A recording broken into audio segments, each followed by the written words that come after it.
Dynamique, mais pas fini. Combien de sacs vous avez récolté comme ça? Combien ça? Comme si nous même pas en saille, et en saille, mon école, dans sa faille. Il va même 10 sailles là. Est-ce que vous avez planté avec semence déjà? Non, beaucoup. En Haïti, la plupart des agriculteurs utilisent des graines au lieu de semences, comme c'est le cas pour le maïs. Il faut comprendre qu'on ne peut pas faire l'agriculture sans faire de semences. Et ça, c'est fondamental, parce qu'avec les graines, nous n'avons aucune garantie. Et les graines locales, notamment, sont des semences qui souvent sont dégénérées. Donc, lorsque vous achetez des semences, vous allez payer un prix, mais c'est le meilleur investissement qu'un agriculteur puisse faire. Variété locale, le rendement maximum, c'est entre 5 tonnes à l'hectare. Donc, nous avons besoin de nouvelles variétés qui sont capables d'aller jusqu'à 5 à 7 tonnes à l'hectare. Il y a de nouvelles techniques qui ont vulgarisé dans le cadre de production maïs. Pour bien changer la vie, souhaiter venir avec de nouvelles variétés qui ont plus bon rendement. Donc, c'est dans ce sens, nous avons 10 variétés de semences qui sont au Mexique, aux États-Unis, au Brésil.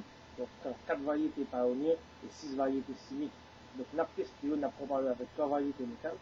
C'est Tiboui, Chiconicole, avec Hugo, de façon à ce que pour nous, qui est la variété ça, qui va plus bon rendement, qui est capable de vulgariser les planteurs.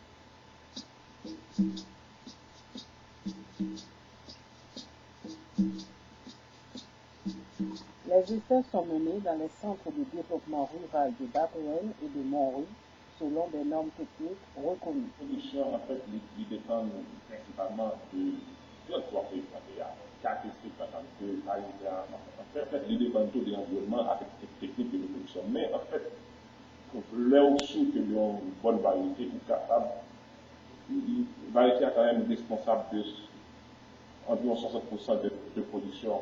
Donc, c'est qu'il faut qu'on choisisse une variété qui a un bon potentiel, de rendement, et qui n'a pas de problème de maladie, etc.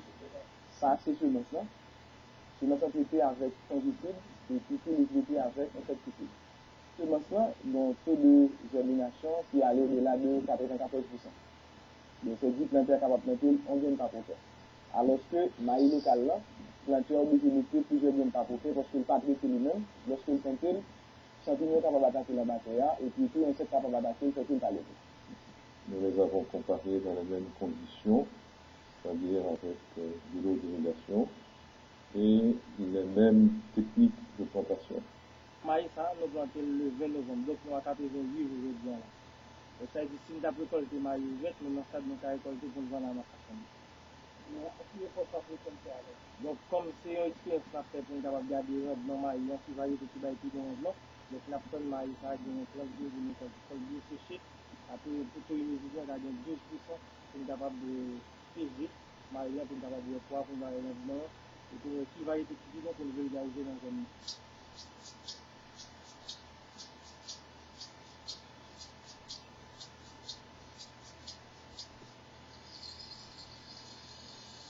Si ça, les municipalités de maïs ont besoin, en fait, ils ont besoin d'un maïs qui précoce, qui travaille l'argent vite. Ils ont besoin d'un maïs qui pas trop haut, et puis en haut, tout chargeant, qui a un risque de gens capables de jeter. Ils ont besoin tout, ils ont un maïs qui n'est pas malade. Et puis tout, ils ont besoin d'un maïs qui a de belles études.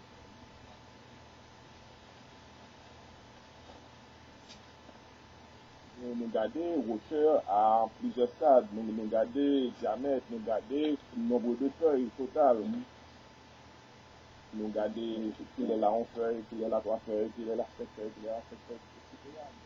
L'utilisation de semences hybrides implique des coûts additionnels, mais les revenus augmentent également. Traditionnellement, pour agriculteurs, nous sommes en moins que 800 kg par hectare, 0,8 tonnes par hectare, alors que vous avez des variétés qui permettent que vous gagnez jusqu'à 906 tonnes par hectare.